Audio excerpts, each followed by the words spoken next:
आपका third chapter है interior of earth. Book first fundamental of physical geography, उसका जो चैप्टर नंबर 3 है इंटीरियर ऑफ द अर्थ, मतलब कि पृथ्वी का आंतरिक भाग, पृथ्वी की आंतरिक संरचना, उसके बारे में हम पढ़ने जा रहे हैं। ठीक है, अर्थ इंटीरियर मतलब कि पृथ्वी की आंतरिक संरचना के बारे में। यस एक मिनट बेटा, अर्थ इंटीरियर मतलब पृथ्वी का आंतरिक भाग, पृथ्वी की आंतरिक संरचना। कल हमने एक डायग्राम बनाया था, उस डायग्राम में हमने देखा था अर्थ के अंदर, अर्थ सरफेस के अंदर क्या है, जिसको हमने अर्थ क्रस्ट नाम दिया था। फर्स्ट लेयर थी अर्थ क्रस्ट, यानी कि भूपर पट्टी, पृथ्वी के ऊपर का भाग जहाँ पे कॉन्टिनेंट है, कॉन्टिनेंट के अलावा ओशियन सरफेस है, बहुत सारी चीजें हैं यहाँ पर। ठीक है, तो वो अर्थ क्रस्ट है। उस अर्थ क्रस्ट के नीचे फिर हमने मेंटल लेयर पढ़ा था। मेंटल लेयर जो कि आउटर मेंटल और इनर मेंटल के नाम से है, वो दो लेयर जो अंदर है अर्थ क्रस्ट के नीचे। और सबसे अंदर की तरफ कोर, हमने कल कोर भी पढ़ा था कि कोर के भी दो पार्ट हैं, आउटर कोर और इनर कोर। ठीक है, उनके बारे में हमने, यानी कि अर्थ स्ट्रक्चर के बारे में हम पढ़ा था। तो बोर्ड के ऊपर देखो लिखा हुआ है अर्थ स्ट्रक्चर, मतलब पृथ्वी के आंतरिक भाग में क्या है, पृथ्वी के धरातल के नीचे क्या है, पृथ्वी के धरातल के नीचे क्या है। ठीक है, उनके बारे में हमने पढ़ा था। ठीक है, तो अर्थ क्रस्ट यानी कि सियाल और साइमा, अर्थ क्रस्ट के ऊपर जो सबसे बड़ी लेयर होती है वो सियाल और साइमा होती है। सिलिका और एल्युमिनियम की जो परत होती है, सियाल, सिलिका, एल्युमिनियम, सिलिका, मैग्नीशियम। ठीक है, सिलिका, एल्युमिनियम, सियाल और सिलिका, मैग्नीशियम, मतलब सिलिका और मैग्नीशियम। ठीक है, जो अर्थ क्रस्ट के अंदर होती है, जो अर्थ क्रस्ट के अंदर होती है। ठीक है, तो अर्थ क्रस्ट के अंदर क्या क्या चीजें होती है, सिलिका भी होती है, एल्युमिनियम भी होती है, सिलिका और मैग्नीशियम भी होता है। ठीक है, तो वो हमने कल डायग्राम में समझ लिया था कि किस तरह पृथ्वी के ऊपर वाले, सबसे ऊपर वाले पार्ट को, जिसको लिथोस्फीयर भी कहा जाता है, सबसे ऊपर वाला पार्ट यानी कि लिथोस्फीयर यानी कि अर्थ क्रस्ट कहलाता है। ठीक है, तो वो सबसे पहली जो सबसे ऊपर की लेयर अर्थ क्रस्ट, उसके अंदर की लेयर, फिर मेंटल लेयर, और फिर जिसके दो पार्ट हैं आउटर मेंटल और इनर मेंटल। अर्थ की क्रस्ट के नीचे कितने किलोमीटर तक है अर्थ क्रस्ट? 10 या 15-20 किलोमीटर तक है, 10 या 13 किलोमीटर के लगभग है। उसके अंदर फिर 2900 किलोमीटर तक, 2900 किलोमीटर तक की रेंज में फिर आपको मेंटल लेयर नजर आएगी, मतलब कि अंदर वाली यानी क्रस्ट के नीचे वाली, जो जिसके अंदर मोल्टन मैग्मा, मतलब पिघली हुई रॉक्स हैं, पिघली हुई सारी चीजें हैं। और अंदर जितना हम जाएंगे टेम्परेचर जो है, टेम्परेचर बढ़ता जाएगा। अर्थ के अंदर जाया नहीं जा सकता, टेम्परेचर 1000 डिग्री से ज्यादा टेम्परेचर होता है अर्थ के अंदर, टेम्परेचर 1000 डिग्री से ज्यादा होता है। ठीक है, 1000 डिग्री से ज्यादा होता है। ठीक है, तो 1000 डिग्री ज्यादा होता है, तो इसलिए अंदर जाना बड़ा मुश्किल होता है, अंदर जाना बड़ा मुश्किल होता है। ठीक है, ओके। और उससे भी अंदर वाली लेयर जो है कोर और कोर लेयर, कोर यानी कि जिसकी जो गहराई होती है, जिसकी गहराई होती है वो और भी अंदर गहरा है, यानी कि 6300। कल हमने पढ़ा था ना कि अर्थ इंटीरियर जो सबसे अंदर वाला जो पार्ट है वो 6370 मतलब कि 6370 किलोमीटर है। सबसे अंदर वाली जो लेयर है यानी कि कोर है, कोर का जो सेंटर है वो 6370 किलोमीटर है। 6370 किलोमीटर के लगभग अर्थ का इंटीरियर है, सबसे अंदर वाला पार्ट है। ओके, तो इस तरह से आप देखोगे कि अर्थ की 3 लेयर होती है। सबसे ऊपर वाली लेयर अर्थ क्रस्ट, उसके अंदर वाली मेंटल लेयर और सबसे अंदर वाली कोर लेयर। ठीक है, और सबके अपने अपने पार्ट भी हैं। क्रस्ट पे सियाल और साइमा पार्ट मिलेगा, फिर मेंटल लेयर पे आउटर और इनर मेंटल मिलेगी, और उसके अलावा जो कोर है, कोर में भी आउटर और इनर कोर दिखाई देगी। बातें दिखाई तो देती नहीं है, अर्थ के अंदर झांक के देखा जा नहीं सकता। अर्थ के अंदर तो सिर्फ अंदाजा लगाया जाता है, एस्टिमेट लगता है केवल। एस्टिमेट किस चीज से लगाते हो? वोल्केनो एक्टिविटी होती है, वोल्केनो जब बाहर आता है और जो उससे रॉक्स बन जाती हैं, मतलब कि आग्नेय चट्टानें, इग्नियस रॉक्स बन जाती है, फिर सेडिमेंट्री बनती है, फिर उसके बाद मेटामॉर्फिक बनती है। तो ये 3 प्रकार की चट्टानें बनती है। उन चट्टानों से पता लगता है कि अर्थ के अंदर क्या है, क्योंकि अर्थ के अंदर तो जाया ही नहीं जा सकता, अंदर के अंदर एंट्री नहीं की जा सकती, यस अंदर नहीं की जा सकती। ठीक है, इस वजह से हमें तो उसके डायरेक्ट और इनडायरेक्ट सोर्स पर डिपेंड रहना पड़ता है। अर्थ अर्थ के अंदर की अगर जानकारी हमें लेनी हो तो हमें दो प्रकार के सोर्स है हमारे पास, डायरेक्ट और इनडायरेक्ट। देखो डायरेक्ट यहाँ बोर्ड पे लिखा गया है। डायरेक्ट सोर्स क्या है? डायरेक्ट सोर्स में अर्थक्वेक हो गया, वोल्केनो एक्टिविटी हो गई। तो आज हम अर्थक्वेक के बारे में पढ़ेंगे जो कि डायरेक्ट सोर्स है। और इनडायरेक्ट सोर्स बोर्ड के उस क्लास में लिखा हुआ, देखिए उस साइड में लिखा हुआ है इनडायरेक्ट सोर्स में अर्थ का टेम्परेचर जिससे अंदाजा लगाया जाता है। इनडायरेक्ट सोर्स में अर्थ का अंदर का प्रेशर, उससे भी अंदाजा लगाया जाता है। जो अर्थ के अंदर डेप्थ में होता है, अंदर की जो गहराई होती है अर्थ में, उसमें अर्थ का प्रेशर, प्रेशर किस चीज का? मैग्मा, मैग्मा प्रेशर, मैग्मा का टेम्परेचर। अब ये मैग्मा क्या है? पिघली हुई रॉक्स हैं, जितनी भी चट्टानें हैं वो पिघली हुई है और उनमें अलग अलग टाइप की मेटल्स पाई जाती है। आयरन है, कॉपर है, मैग्नीज है, बहुत सारी मेटल पाई जाती है, सिलिका भी पाई जाती है। तो वो सारी चीजें अंदर पिघली हुई है और उन पिघली हुई चीजों को हमें या अर्थ के अंदर जो भी पड़ा हुआ है अंदर की तरफ इंटीरियर में, उसका केवल एक इनडायरेक्ट सोर्स से अंदाजा लगाया जाता है। ठीक है, अलग अलग लेयर का अलग अलग टेम्परेचर होता है। अर्थ क्रस्ट का टेम्परेचर थोड़ा कम है, फिर मेंटल लेयर का टेम्परेचर और ज्यादा बढ़ जाएगा और फिर प्रेशर भी बढ़ेगा साथ साथ में। ठीक है, तो इनडायरेक्ट सोर्स में अर्थ के अंदर की क्या चीजें उनका पता लगाने के लिए हमें इनडायरेक्ट और डायरेक्ट सोर्स पे डिपेंड होना पड़ता है। इनडायरेक्ट सोर्स मतलब कि जो कि दिखाई नहीं देते लेकिन हमें अंदाजा लगाना पड़ता है। ठीक है, जैसे कि टेम्परेचर से अंदाजा लगेगा, अर्थ के अंदर जितना हम अंदर जाएंगे टेम्परेचर बढ़ जाएगा। 32 मीटर पर 1 डिग्री टेम्परेचर बढ़ जाता है अंदर जाने पर। कितना? सिर्फ 32 मीटर।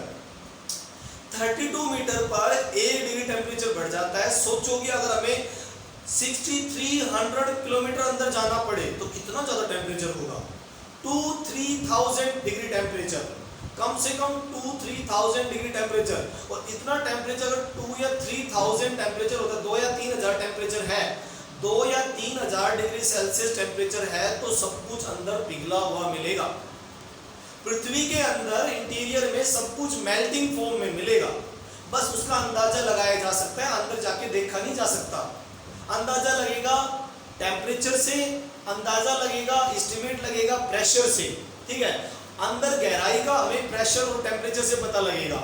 और जैसे जैसे अंदर जाएंगे टेम्परेचर इंक्रीज होगा। देखो इनडायरेक्ट सोर्स में लिखा हुआ है कि डेप्थ में जाने पर जैसे जैसे आपकी डेप्थ बढ़ेगी, पृथ्वी के अंदर गहराई बढ़ेगी, आप अंदर की तरफ ड्रिलिंग वगैरह करोगे, आप खुद नहीं जा सकते, आप ड्रिलिंग करोगे।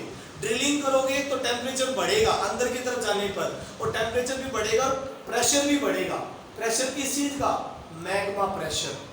मैग्मा जो पिघला हुआ है उसका प्रेशर बढ़ेगा। और दूसरे नंबर पे ए तो हो गया टेम्परेचर, बी हो गया प्रेशर, और सी हो गया ग्रेविटेशन।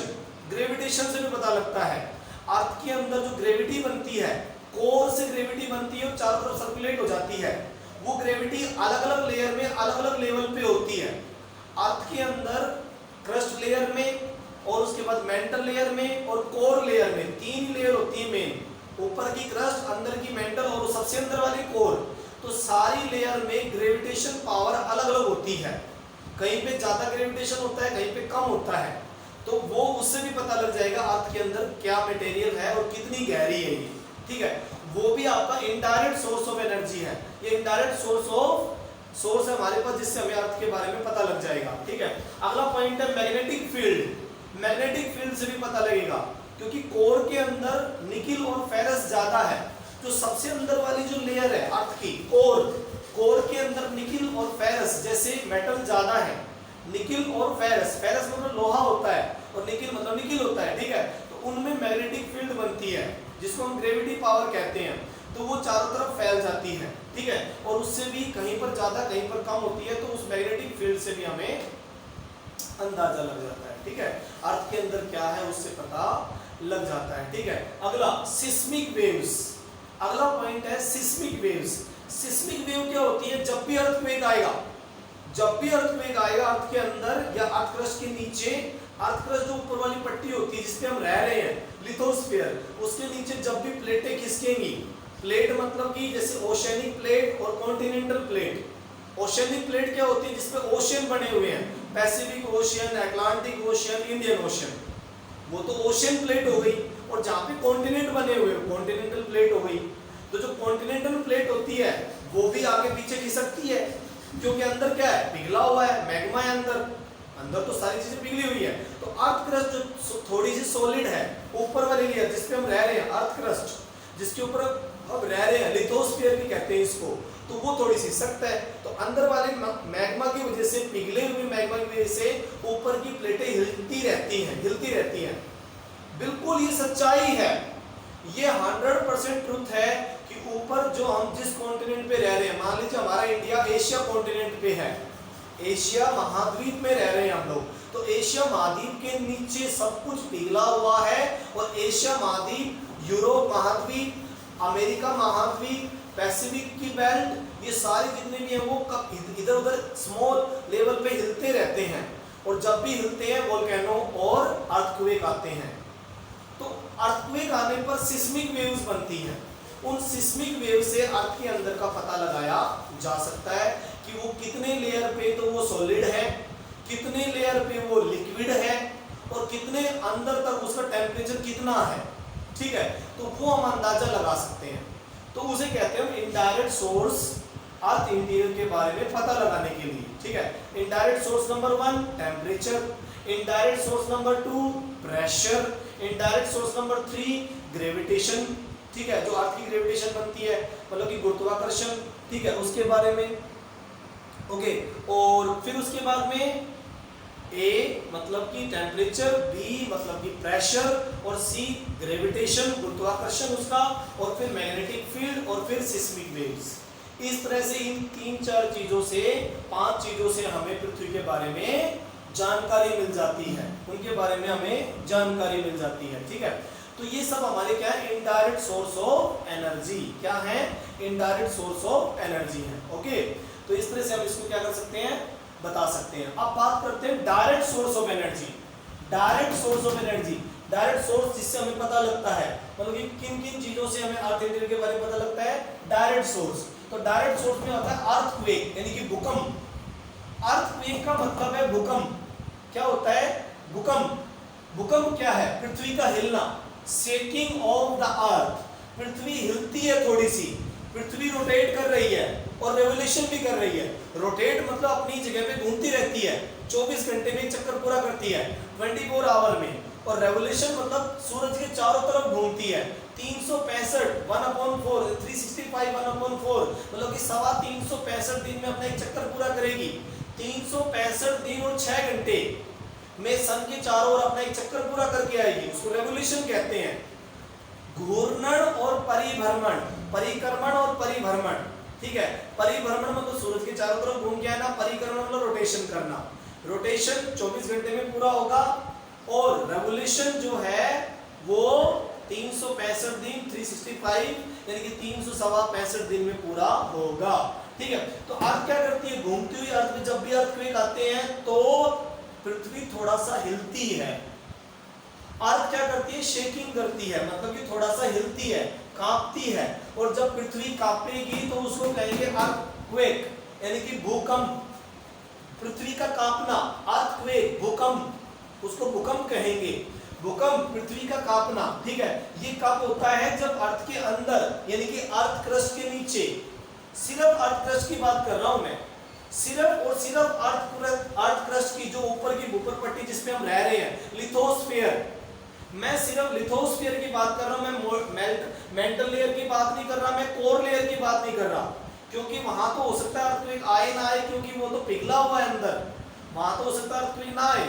लेकिन लिथोस्फीयर पे, लिथोस्फीयर के नीचे वाले पार्ट में अर्थक्वेक जरूर बनते हैं, क्योंकि जब मैग्मा प्लेट्स को तोड़ता हुआ बाहर आने की कोशिश करता है तो फिर अर्थक्वेक आते हैं।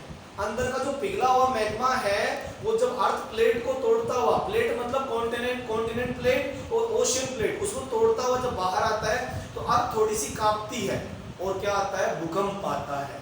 ठीक है, तो वो जब अंदर से एनर्जी रिलीज होती है तब वेव्स बनती है। तब क्या बनती है, वेव्स बनती है। ठीक है, वेव्स बनती हैं और वो वेव्स ऊपर अर्थ के सरफेस तक आती हैं।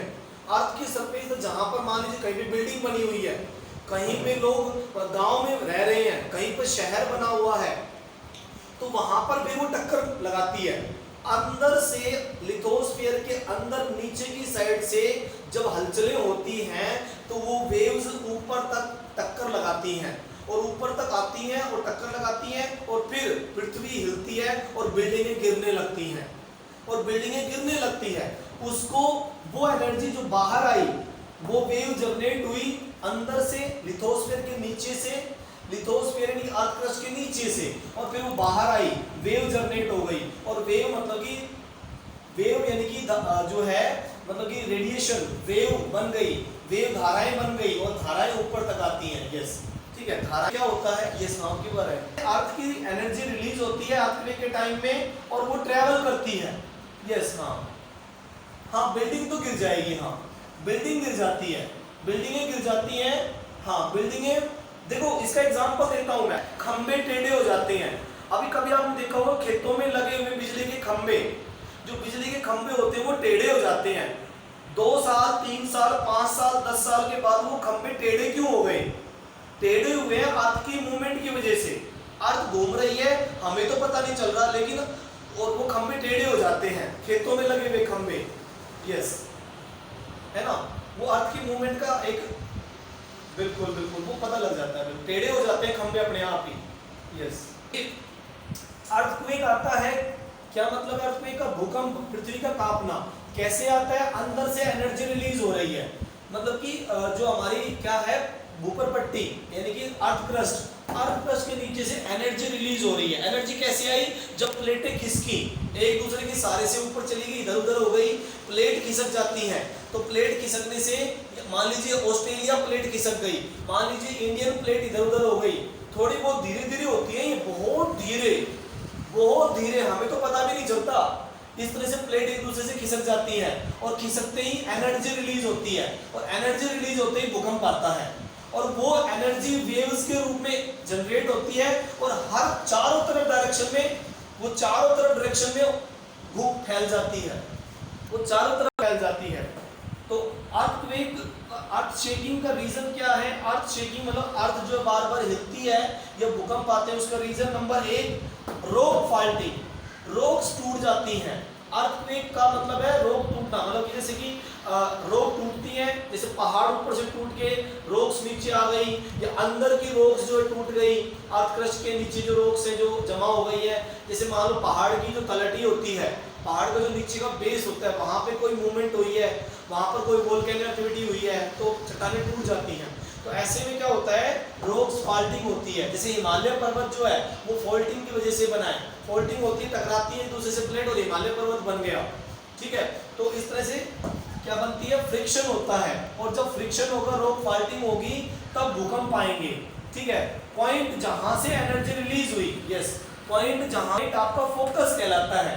भूकंप में वो जगह जहां से एनर्जी बनकर शुरू हुई, नीचे से, नीचे की साइड से, अर्थ क्रस्ट के नीचे की साइड से जहां से वो चीज हुई है या फिर वो एनर्जी रिलीज हुई है, उसको फोकस सेंटर कहते हैं। क्या कहते हैं? फोकस। और जहां पर वो पहुंचती है अर्थ के सरफेस ऊपर, नीचे से एक्टिविटी शुरू होती है अर्थ क्रस्ट के नीचे से, और ऊपर किसी बिल्डिंग के ऊपर या किसी गांव में या किसी शहर में जाके वो असर दिखाती है। नीचे अर्थ सरफेस के नीचे से एक्टिविटी शुरू होती है और वो वेव्स के रूप में चारों तरफ फैल जाती है, और ऊपर किसी गांव में या किसी शहर में जाके वो अपना असर दिखाती है, वहां पर तोड़ फोड़ करने लगती है और गड़गड़ाहट होती है। तो जहां पर गड़गड़ाहट होगी वो एपिसेंटर होगा, जहां से शुरू हुआ भूकंप वो फोकस है, और जहां पर उसने तबाही मचाई वो एपिसेंटर है।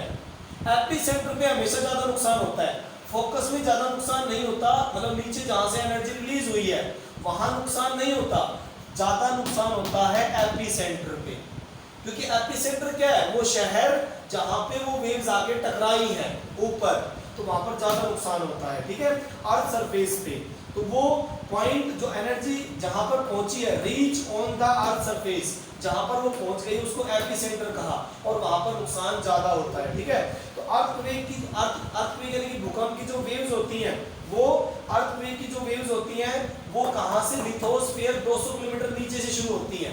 फोकस जो है, फोकस सेंटर मतलब नीचे वाला सेंटर, नीचे सेंटर जहां से वो एनर्जी रिलीज हुई, ठीक है, वो 200 किलोमीटर नीचे गहराई तक हो सकता है।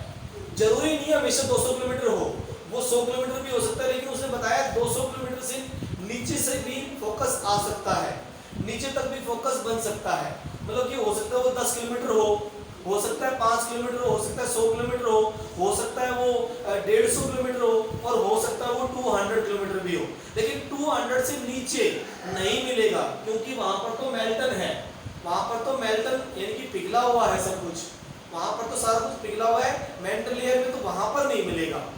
अर्थ सरफेस जो सॉलिड है वहां पर 200 किलोमीटर की रेंज तक ये चीजें मिलेंगी, वहां पर फाल्टिंग वगैरह हो सकती है। ओके, अब देखिए अर्थक्वेक जो वेव्स होती है वो दो प्रकार की होती है, जो नीचे से फोकस से बन के चलेंगी, जो फोकस से बन के चलेगी वो दो प्रकार की वेव्स, एक तो बॉडी वेव्स, एक सरफेस वेव।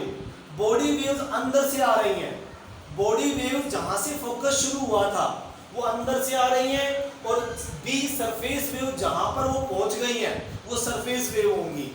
जैसे कि मान लीजिए जहां पर वो वेव्स पहुंची है, मान लीजिए इंडिया में पहुंची, हरियाणा में पहुंची या दिल्ली में पहुंची, तो ऊपर जो उन्होंने नुकसान किया वो सरफेस वेव होती हैं, और जो बॉडी वेव्स जो अंदर से आई हैं 200 किलोमीटर की रेंज से जो आई वो लगभग बॉडी वेव्स हैं, या उससे भी अंदर से हो सकता है, उससे अंदर से मेटल लेयर से या जो कोर लेयर है वहां से भी आ रही हो, तो वो क्या है बॉडी वेव्स हैं। और इसके अलावा जो सरफेस वेव है वो केवल धरती के धरातल से तैयार होती है, नीचे से यानी कि लिथोस्फीयर से तैयार होती है। तो दो प्रकार की वेव होती है, अर्थक्वेक की वेव्स, भूकंप की वेव्स दो प्रकार की होती है, एक तो बॉडी वेव्स, दूसरा सरफेस वेव। और ये वेव्स जो होती है ये वेलोसिटी इनकी अलग अलग होती है। यस हाँ, तो जो बॉडी वेव्स होती है ना ए, वो ज्यादा खतरनाक होती है। बॉडी वेव्स जो होती है वो ज्यादा फास्टर भी होती है और ज्यादा खतरनाक भी होती है। देखो बॉडी वेव्स के बारे में नीचे लिखा गया है, इनको प्राइमरी वेव्स भी कहते हैं। बॉडी वेव्स को पी वेव्स, पी मतलब प्राइमरी, पी वेव्स, आप इनको पी वेव भी लिख सकते हो शॉर्टकट में, पी मतलब प्राइमरी वेव्स। और ये साउंड की तरह सिमिलर साउंड लिखा हुआ, मतलब साउंड की गति से चलती है, मतलब जैसे आवाज की जो गति होती है, आवाज की जो स्पीड होती है, साउंड की स्पीड से चलती है, बहुत तेजी से चलती है ये, ठीक है, जो अंदर से ऊपर अर्थ सरफेस की तरफ आती हैं, तो ये बहुत फास्ट मूव करती हैं और जल्दी से सरफेस पर पहुंच जाती हैं। सबसे पहले अगर भूकंप नीचे फोकस से शुरू हुआ है, फोकस नीचे से अगर भूकंप की वेव शुरू हुई है तो सबसे पहले पी वेव्स पहुंचेंगी, अर्थ सरफेस पे जो पहुंचेंगी सबसे पहले वो पी वेव्स होंगी, ये जल्दी से पहुंच जाएंगी और ये ट्रैवल तीनों मीडियम से कर सकती हैं। पी वेव्स गैसियस फॉर्म से भी ट्रैवल कर सकती है, लिक्विड फॉर्म में से भी ट्रैवल कर सकती है और सॉलिड फॉर्म में से भी ट्रैवल कर सकती है, क्योंकि पृथ्वी के अंदर CNG LPG गैसेस भी होती है, पृथ्वी के अंदर रॉक्स, सॉलिड रॉक्स भी होती है, पृथ्वी के अंदर मेल्टन रॉक्स भी होती है। मेल्टन मतलब पिघली हुई चीजें भी हैं, तो मतलब तीनों ही चीजें हो गई अर्थ के अंदर, मतलब लिक्विड भी है अंदर, अंदर गैस भी है और अंदर क्या है सॉलिड भी है, रॉक्स सॉलिड भी हो सकती हैं। लिथोस्फीयर के नीचे जो मिलती है, लिथोस्फीयर अर्थ क्रस्ट के ऊपर जो मिलती है वो सॉलिड है, और उसके अंदर जो मेंटल लेयर है वो पिघली हुई है, और लिथोस्फीयर पे गैस भी मिल सकती है, गैसेस भी मिल सकती है। तो ये जो पी वेव्स हैं जिनको बॉडी वेव्स भी कहते हैं, प्राइमरी वेव्स, ये सबसे खतरनाक होती है, सबसे तेज चलती है और सबसे पहले पहुंचती है, और ये तीनों माध्यम से गुजर सकती हैं। ये गैसियस में से भी गुजर सकती है, आर पार निकल सकती हैं, ये लिक्विड फॉर्म में से भी आर पार निकल सकती हैं, और ये सॉलिड पत्थरों में से भी आर पार हो सकती है। ये पी वेव्स होती है जो अर्थक्वेक के टाइम में बनती है। और दूसरी वाली हो गई सेकेंडरी वेव्स, सरफेस वेव कहते हैं उनको। सेकेंडरी वेव्स मतलब सरफेस वेव, बी वाला यानी कि सरफेस वेव जो धरती के धरातल पर ही बनती है, ऊपर बनती है, वो अंदर से नहीं आती। सरफेस वेव सिर्फ ऊपर से बनती है, जिनको सेकेंडरी वेव कहते हैं। ये सिर्फ सॉलिड में चल सकती है, क्योंकि ऊपर धरातल वैसे भी सॉलिड है, तो सॉलिड में क्या चलेंगी सेकेंडरी वेव्स। ये अर्थक्वेक की दो प्रकार की वेव्स होती है, सेकेंडरी वेव्स और प्राइमरी वेव्स, यानी कि बॉडी वेव्स और सेकेंडरी वेव्स, सरफेस वेव्स इनको कहते हैं। ओके, तो दो प्रकार की होती है। अब देखिए अर्थक्वेक को नापते कैसे हैं, मापते कैसे हैं, ठीक है। मेजरिंग अर्थक्वेक, अर्थक्वेक को मापने का तरीका क्या है, कैसे भूकंप को मापा जाएगा। तो भूकंप को उसकी मैग्नीट्यूड यानी कि उसकी जो चुंबकीय शक्ति है, इंटेंसिटी, उसकी ताकत, इंटेंसिटी मतलब कितनी ताकत से आया भूकंप, जोर से धरती हिली है यह धीरे धीरे भूकंप आया है, उसकी इंटेंसिटी और मैग्नीट्यूड से मापा जाता है। कौन से इंस्ट्रूमेंट से मापा जाएगा? सिस्मोग्राफ से। अर्थक्वेक को मेजर करने का, उसको मापने का जो इंस्ट्रूमेंट होता है उसको सिस्मोग्राफ कहते हैं। सिस्मिक वेव्स को मापेगा वो। किस चीज को मापेगा? अर्थक्वेक से रिलीज हुई सिस्मिक वेव्स, जिनको बॉडी वेव्स और एस वेव, सेकेंडरी वेव्स भी कहते हैं। वो सिस्मिक वेव जिनको सिस्मोग्राफ नाप लेगा वो बॉडी वेव्स और सेकेंडरी वेव्स होंगी, सिस्मिक वेव्स। ठीक है, इसको किस स्केल पे मापा जाएगा? रिचर स्केल पे। रिचर स्केल पे उसे मापा जाएगा। रिचर स्केल का मैग्नीट्यूड कितने से होता है? 0 से 10 पे स्केल बनता है। रिचर स्केल कितने मैग्नीट्यूड को माप सकता है? 0 से 10 तक के माप सकता है वो। 0 से 10 तक को मेजर कर सकता है वो। कौन सा है? सिस्मोग्राफ। सिस्मोग्राफ में कौन सा स्केल है? Richter scale. तो रिचर स्केल, रिक्टर स्केल को माप सकते हैं हम। ठीक है, और अभी तक जो गुजरात के कच्छ भुज में जो भूकंप आया था 26 जनवरी 2001 को, 26 जनवरी 2001 में गुजरात के भुज एरिया में जो भूकंप आया था वो 6.9 रिक्टर स्केल का था। कितने स्केल का था? 6.9 रिक्टर स्केल का। कितने स्केल होता है? 0 से 10 का स्केल होता है। 0 से लेकर 10 स्केल। पृथ्वी पर रोजाना लाखों भूकंप आते हैं 2 स्केल के। 1 और 2 स्केल के तो लाखों भूकंप रोजाना आते हैं। 1 और 2 स्केल के भूकंप तो लाखों आते हैं रोजाना, लेकिन जो सबसे जबरदस्त भूकंप होता है वो 5 से ऊपर का होता है। 5 रिक्टर स्केल से ऊपर का भूकंप आएगा तब होगा। ठीक है, 5 स्केल से ऊपर का होगा, 5 स्केल से ऊपर का होगा। ये हाँ, उनके रिक्टर स्केल से हम उनको माप सकते हैं भूकंप कितने पावर का है। पावर मतलब उसका रिक्टर स्केल, कितना रिक्टर स्केल पे आया है वो। 5 के बाद जो आएंगे, 5 रिक्टर स्केल के बाद जो आएंगे वो तोड़फोड़ मचाएंगे, वो बिल्डिंगों को गिरा देंगे। वो बिल्डिंगों को गिराने वाले भूकंप होंगे जो 5 से ऊपर आएगा। ठीक है, ओके। तो इनकी इंटेंसिटी स्केल मापी जाती है रिक्टर स्केल पे। इटालियन सिस्मोलॉजिस्ट था जिसका नाम था मर्केली। मर्केली ने सिस्मोग्राफ बनाया था। ये वो एक फेमस इटली का सिस्मोलॉजिस्ट था जिसने वो इंस्ट्रूमेंट तैयार किया, सिस्मोग्राफ। उसने सिस्मोग्राफ बनाया, मतलब कि ये इंस्ट्रूमेंट बनाया किसने? हाँ, 20,000 के लगभग लोग मारे गए थे। बिल्कुल सही बात है, 20,000 से भी ज्यादा लोग मारे गए थे 6.9 मीटर स्केल का जो आया था। अच्छा, ये सिस्मोग्राफ बनाने वाला कौन था? इटली का इटालियन सिस्मोलॉजिस्ट। क्या नाम है? मर्केली। मर्केली ने सिस्मोग्राफ बनाया था जो भूकंप को नाप लेगा। ठीक है, ओके। अब क्या असर होता है भूकंप का? देखिए क्या क्या असर होता है। इसका असर होता है ग्राउंड, यानी कि धरती हिलने लगती है, ग्राउंड शेकिंग, धरती हिलती है। लैंड स्लाइडिंग, भूमि नीचे गिर जाएगी, ऊपर से पत्थर गिर गिर के आएंगे, पहाड़ों के टुकड़े नीचे गिरेंगे। यस, हाँ हाँ, मोदी जी सीएम थे वहां के, बिल्कुल गुजरात के। तो क्या होगा? भूकंप से धरती हिलेगी, ग्राउंड शेकिंग, और लैंड स्लाइडिंग होगा, और ऊपर से टुकड़े टूटकर नीचे आ जाएंगे और आग लग जाएगी। क्योंकि जब भूकंप आता है तो वोल्केनो भी बाहर आता है। भूकंप जब आता है तो ज्वालामुखी भी फटता है, और ज्वालामुखी फटेगा तो आग लग जाएगी आसपास एरिया में, जंगल एरिया में आग लग जाएगी। ओके, नंबर 4 सुनामी आ जाएगी। समुद्र की लहरें ऊंची ऊंची उठेगी जब भी भूकंप आएगा, तो सुनामी आ जाएगी। ठीक है, सुनामी आई भी थी 26 दिसंबर को, 26 दिसंबर 2004 में, 26 दिसंबर 2004 में सुनामी आई थी। बहुत नुकसान हो गया था। अर्थक्वेक आया, भूकंप आया और समुद्र में ऊंची ऊंची लहरें उठने लग गई। तो ये असर होता है। एवलांच आते हैं। एवलांच मतलब कि पहाड़ों पे जो बर्फ जमी हुई है वो उसके पहाड़ के पहाड़ टूट जाएंगे और बहुत तेजी से नीचे आएंगे, बहुत तेजी से नीचे आएंगे। एवलांच का मतलब बर्फीले तूफान, बर्फ टूटकर नीचे आ जाएगी। और लास्ट है फ्लूड फ्रॉम डैम, मतलब कि जो डैम होते हैं, मतलब कि जो बांध होते हैं, बांध का पानी जो है बाढ़ आ जाएगी उसमें भी, क्योंकि अर्थक्वेक जब आएगा तो बांध टूट सकते हैं। अर्थक्वेक जब आएगा तो बांध टूट सकते हैं, डैम भी टूट सकते हैं, उनकी जो किनारे होती हैं वो टूट सकती हैं, मिट्टी से तो बनी होती है, वो टूट सकती हैं। तो ऐसे में बाढ़ आ सकती है।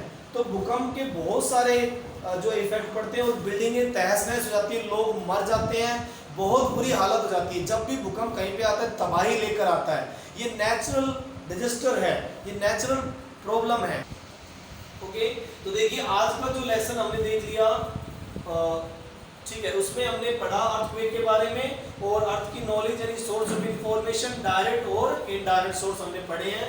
अर्थक्वेक के बारे में आपने बताया मैंने आपको। ठीक है, thank you, have a nice day.